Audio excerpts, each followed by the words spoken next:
तनी का रे उठी होने चले के बा कहाँ चली तनी होने बाजारे करे ही बताओ हरदम बजरिए चली पैसा रखल बा चला अतरौलिया मन करत है घूमे के।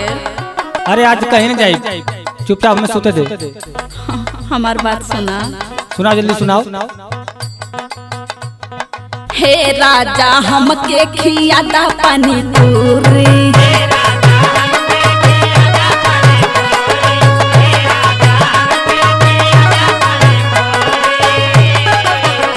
सुना तारा। हाँ सुनाओ सुनाओ।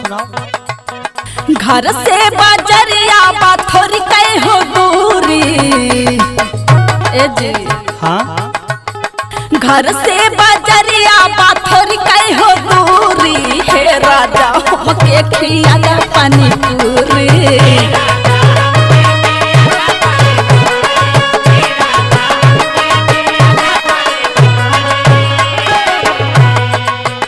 करे ही बताओ। खिया दीजिए।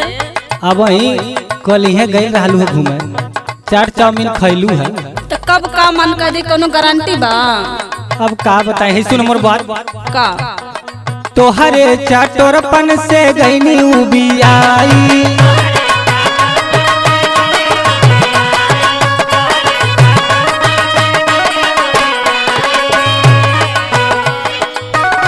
अरे कितना ले तोहके चाट बर्गर खियाई तोहरे चाटोरपन से गईनी उबियाई। बहुत बोला था।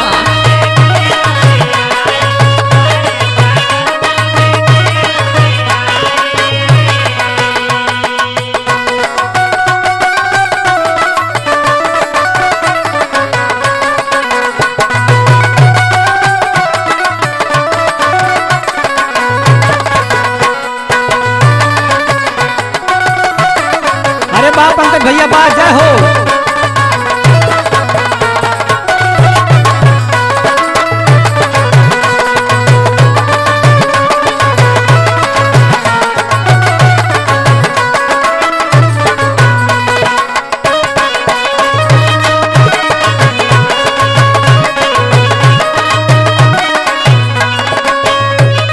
हमरो कुछ अंदर का इच्छा का कदर करा।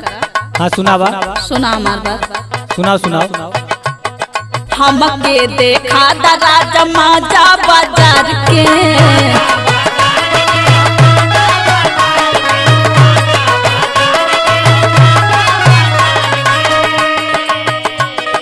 गड़िया पर बैठब हम उल्टा पल्ला मार के।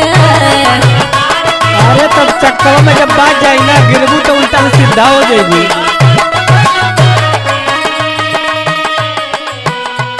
ए राजा जी सुनो तनी। हाँ सुनाओ सुनाओ। हमके देखा दरा जमा जा बाजार के गड़िया पे बैठब हम उल्टा पल्ला मार के। अच्छा अरे पेटवा में लइका बा घूमल जरूरी है राजा हमके खियादा पानी पूरी।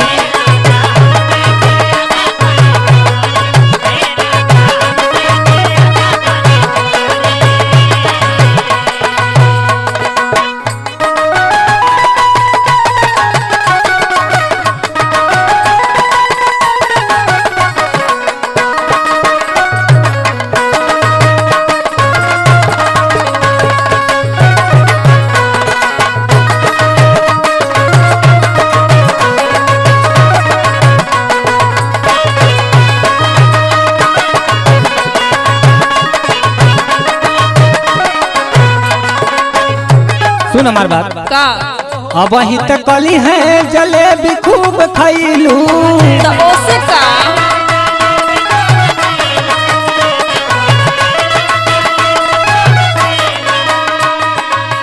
पाप कोन चूल्हा पेट भर के चबैलू।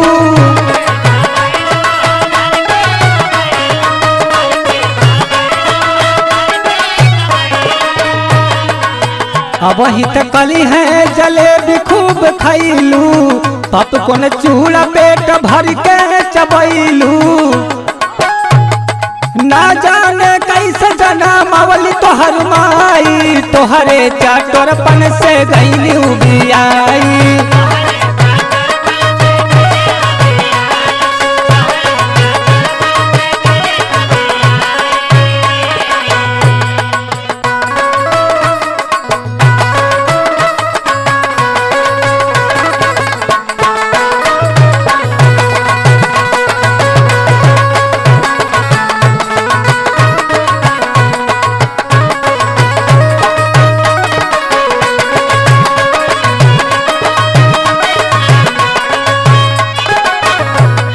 सुना हमार बात। सुनाओ।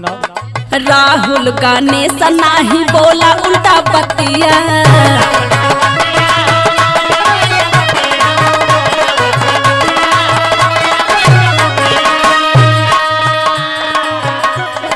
आज से बिछैहा तू अलगे अपन खटिया।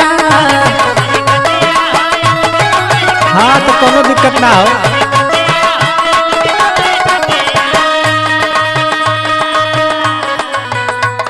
राहुल गाने सजनी बोला उल्टा बतिया, आज से बिछैहा तू अलगे अपन खटिया।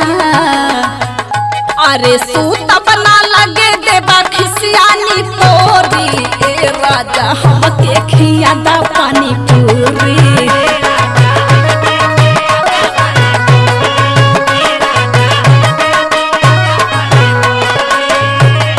तोहरे चाटोरपन से गईली उबियाई, ए राजा हमके खियादा पानी पूरी। तोहरे चाटोरपन से गईली उबियाई। ए राजा हमके खियादा पानी पूरी।